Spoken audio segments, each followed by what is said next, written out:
When I was like 16 years old, 17 years old, the Chili Peppers, they were my favorite group. To me, they were at the high point of fame that I would ever hope to be at myself. When the lights would go off and they would walk on stage and I couldn't watch the show. I never once actually sat there and watched a whole Chili Peppers show because I was so excited when they'd go on stage. I'd just jump all over the place and run around in the pit and stuff and dance around and stuff.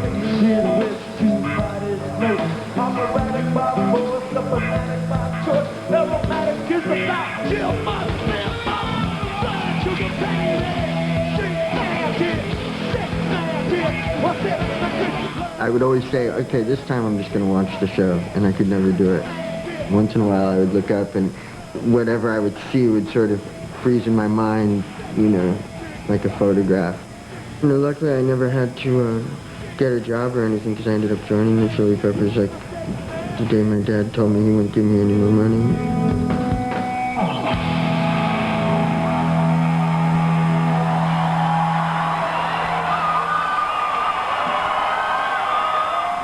I'm so proud of what me and Flea have when we play together, you know, what the two of our styles combined creates. I'm so proud of that. It's kind of like a baby or something. I mean, I feel so proud of it.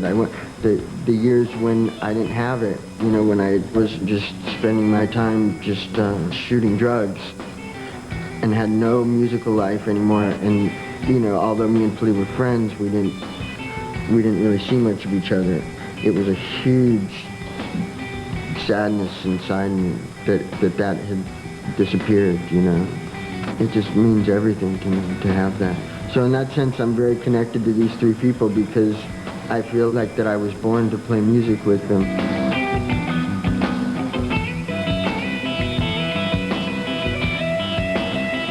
To me, a rock star performs a really important, beautiful function, and to me it's like the greatest kind of person that there is.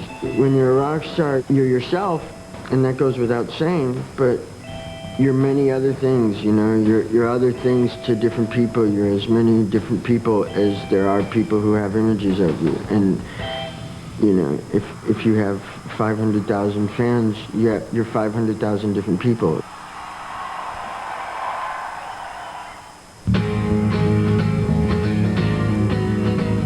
My name is Dana Niemer. I live in Mesa, Arizona. I am a disaster service specialist for the American Red Cross. We've had a large explosion in a neighborhood. We're evacuating 200 to 300 people because of the toxic fumes. And the fire and police department have determined that it's not safe for the families to stay there. As a DAT team leader, I'm on call 24 hours, 7 days a week. I'll call her sometimes in the middle of the night and she's ready to go, and she knows her job, she gets it done, and it doesn't surprise me because she's too ready to go. She's great. I want some of your energy. I was at the gym last night and I had my CD player on, and I must have really been jamming and didn't realize it because some guy came up to me and he goes, "What are you listening to?" And I said, "Listen." He went, "Oh my gosh, it's the Red Hot Chili Peppers." And I said, "Yeah." The greatest miracles and things happen in the most like minute little situations. You know, that's when, you know, and things that you don't think that are important. Those are the things that are most important. The very first marathon I ever did, I took first overall in the women's division in race walking, believe it or not. So I started doing 5Ks and 10Ks and half marathons and marathons. Well, that wasn't enough. So someone said to me, "You are a perfect candidate for ultra running." Ultra running, it would be anything over 26 miles. It can be up to 50 miles, can be up to 100 miles. It's got to challenge my mind as well as my body. The one thing I don't go out on the trail without my water or my music. Got to have it. The Californication album is so great, especially for what I do. Quite often when you put in an album, you know, maybe the first song's okay, the third song, every song on this album is so outstanding.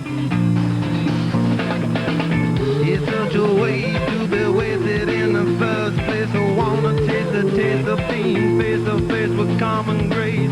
I was on an ultra run, and I was running along, and I was like at mile 25 or something. I heard this boom, boom, boom, boom, boom. I thought, who the hell is out here with their boom box? And I realized it was my heart. It's a rhythm you get with your body. You don't hurt. You're just kind of floating. It's a cool feeling. I like getting older. My gosh, my 40s have just been awesome. What I've accomplished just in the last 10 years. I love it. Well, I'm definitely a product of the 60s. I was brought up on the Doors, and the Who, and Jimi Hendrix. But the Doors, I think, are probably very, very close to being gutsy, like the Chili Peppers. Jim Morrison was kind of a freestyle poet, a vagabond, you know, couch flopper, and, you know, had something to say in a band that wasn't coming from a typical place. And they're from LA, we're from LA. I think Jim Morrison went to UCLA, I went to UCLA, we're both dropouts. I think he's a rad poet, that's for sure. And we both hung out at the Whiskey in different decades. We grew up living under the same sun. It's really funny. You can go into my daughter's bedroom right now, and you'll find all those CDs in her room. So 30 years later, my daughter, my 19-year-old daughter, is listening to the music that I did. So it's timeless.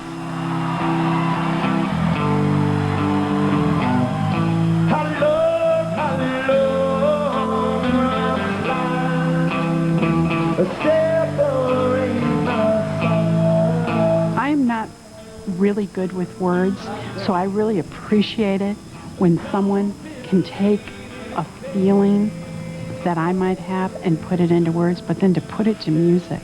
Oh my gosh, that's fantastic talent.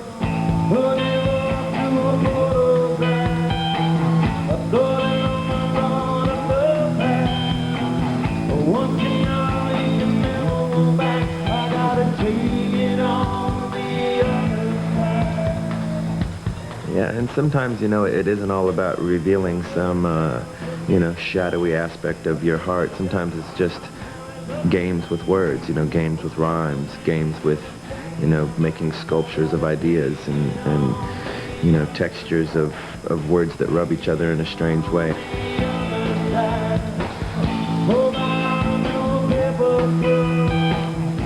Poured his life into a paper cup. The ashtray's full and I'm spilling my gut. Oh my gosh, how many times have you been in that situation where you're talking to someone and you wonder, are they listening to you? Is it going anywhere?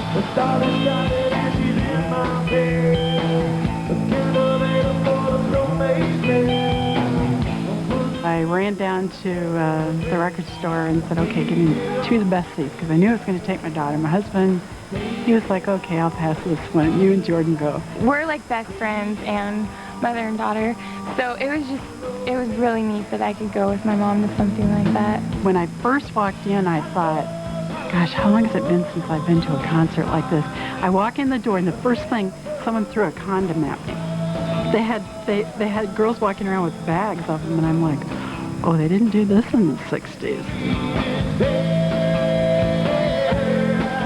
I'm sitting there with my binoculars, trying to see as much on stage as I could from where I was. She was staring at Anthony the whole time, just looking right at him. Like, she was like standing up on the chair, like waving her arms at the band and stuff.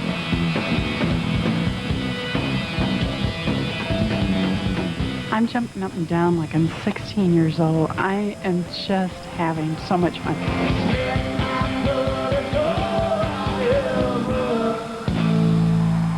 They're artists at heart, and they're going to express how they feel.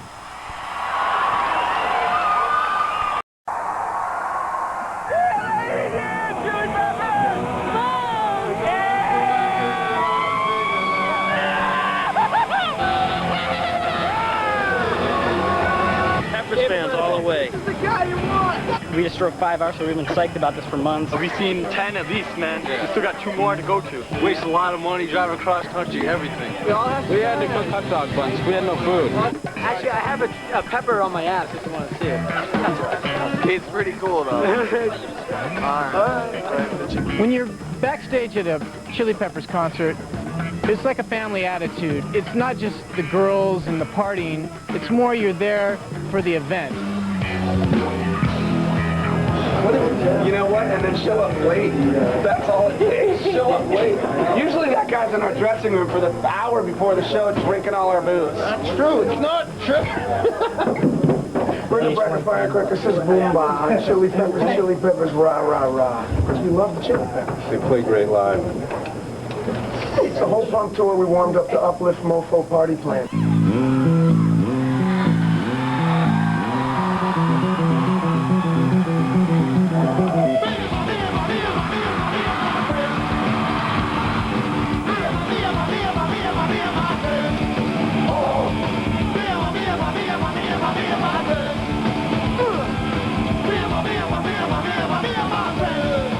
And I see people, you know, freaking out and going ballistic when we go into Me and My Friends, not because it's like their favorite serotonin-releasing melody in the world, but because just conceptually it's like, yeah, that's me and you guys, or, you know, everyone likes to feel that clan band bond friendship thing.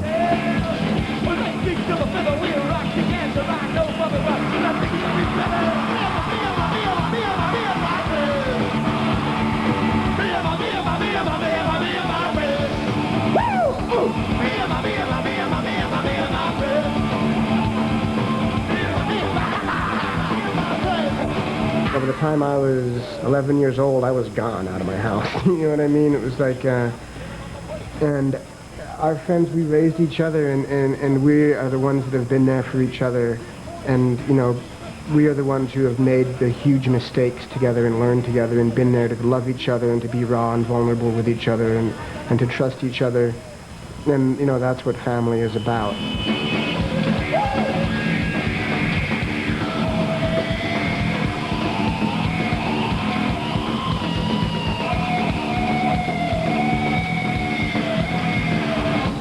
I think that a lot of the jumping around and the energy, for me anyways, it comes from just, it's a kind of a celebration of that freedom, of not being a part of the world and its problems. I feel it, you know, I feel it every time I take the stage. My state of mind is completely contingent on the fact that I'm getting along with my friend in order for the music to be as good as it can.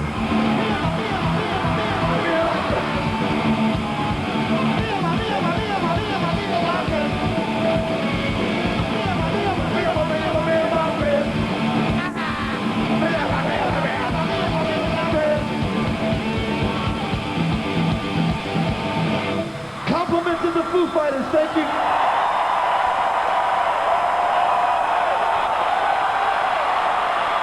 Here's my motto.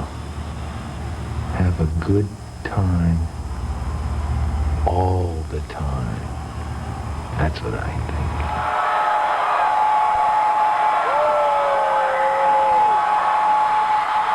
Like when I listen to their music, I forget about work, I forget about school, I forget about ex-girlfriends. I call up today, it's my one day off a week, and my wife says Chili Peppers play, and I said I'm coming down. We're gonna meet Anthony Kiedis, Flea, John, I don't know his last name. I got a bad disease. Everybody was just